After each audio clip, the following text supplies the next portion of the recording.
আসসালামু আলাইকুম, সানজানা কিচেনে সবাইকে স্বাগতম। প্রিয় বন্ধুরা, সবাই কেমন আছো? চলে এসেছি প্রতিদিনের মতো আবারও আরেকটি মজাদার রেসিপি নিয়ে।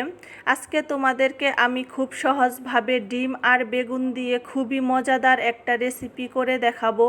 আশা করি রেসিপিটা তোমাদের কাছে খুবই ভালো লাগবে। তো চলো কথা না বাড়িয়ে রেসিপিটা শেয়ার করে দেই।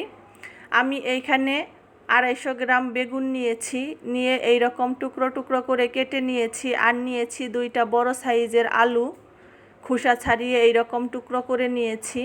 আর এইখানে নিয়েছি 2টা ডিম সিদ্ধ করে খোসা ছাড়িয়ে। এখন আমি চলে যাচ্ছি চুলায় কড়াইটা বসিয়ে এর মধ্যে দিয়ে দিয়েছি অল্প একটু সাদা তেল, দিয়ে হলুদ আর দিয়ে দেব সামান্য একটু লবণ, দিয়ে ডিমটাকে একটু ভেজে নেব।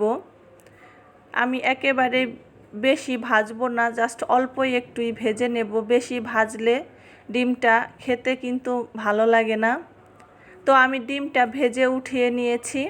এখন আমি এর মধ্যে বেগুন আর আলুটা দিয়ে দিলাম, দিয়ে অল্প একটু হলুদের গুঁড়া আর দিয়ে দিয়েছি পরিমাণ মতো লবণ, দিয়ে আমি বেগুনটাকে ভেজে নেব। তো আমার ভিডিওটা যদি তোমাদের ভালো লেগে থাকে প্লিজ বন্ধুরা লাইক কমেন্ট শেয়ার করে দিও, আর আমার চ্যানেলটা সাবস্ক্রাইব করে আমার পাশে থেকে যেও। আর ভিডিওটা শুরু থেকে শেষ পর্যন্ত দেখে আমাকে ফুল ওয়াচ দিয়ে দিও প্লিজ বন্ধুরা।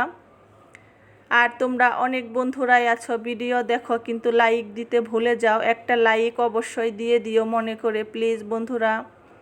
তো আমার বেগুনটা ভাজা হয়ে গেছে। এখন আমি ওই কড়াইতেই দিয়ে দিয়েছি তেল, দিয়ে পেঁয়াজ কুচি আর দিয়ে দিয়েছি কাঁচামরিচ কুচি করে রেখেছিলাম, ওইটা দিয়ে পেঁয়াজটাকে আমি একটু লাল লাল করে ভেজে নেব।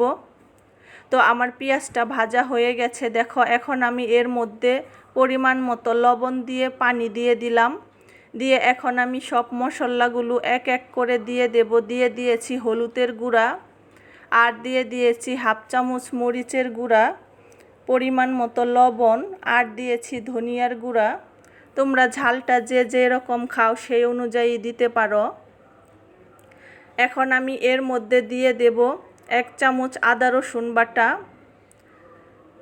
আর দিয়ে দেব হাফ চামচের মতো জিরা বাটা, দিয়ে ভালো করে মশলাটাকে কষিয়ে নিয়েছি। নিয়ে আমি ভেজে রাখা আলু আর বেগুনটা দিয়ে দিলাম, দিয়ে ভালো করে মশলাটার সাথে মিক্সড করে নেব। যেহেতু আমার বেগুনটা আগেই ভাজা আছে, অর্ধেকটা সেদ্ধ হয়ে গেছে, এটা সেদ্ধ হতে বেশি সময় লাগবে না।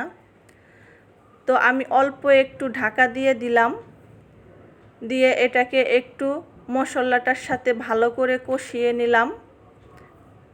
এখন আমি ডিমটা দিয়ে দিয়েছি, দিয়ে এখন আমি এর মধ্যে অল্প একটু পানি দিয়ে দেব, বেশি পানি দেব না, তাহলে বেগুনটা একেবারে নরম হয়ে যাবে।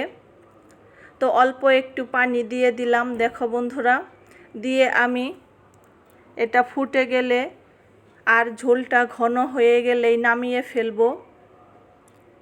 তরকারিটা বেশি ঝোলও রাখবো না, আবার একেবারে শুকিয়েও ফেলবো না, মাখা মাখা করে নেব। তো এটা আমার ফুটে গেছে দেখো, প্রায় হয়ে গেছে রান্নাটা। তো এটার ঝোলটাও অনেকটা ঘন হয়ে গেছে দেখো বন্ধুরা। এখন আমি নামানোর আগ দিয়ে ভেজে রাখা জিরার গুঁড়া দিয়ে দেব, দিয়ে আমি তোমাদেরকে পরিবেশন করে দেখাচ্ছি কতটা লোভনীয় হয়েছে বন্ধুরা। আর খেতেও কিন্তু ভীষণই মজা। তোমরা একবার হলেও এই রেসিপিটা বাসায় ট্রাই করো, খেয়ে দেখো কতটা মজাদার হয়। তো আমার রেসিপিটা কেমন হয়েছে তোমরা কমেন্ট করে অবশ্যই জানিও। তো আমি তোমাদেরকে পরিবেশন করে দেখাচ্ছি দেখো বন্ধুরা। অল্প সময়েই তোমরা ঝটপট এই রকম মজাদার রেসিপি করে নিতে পারো।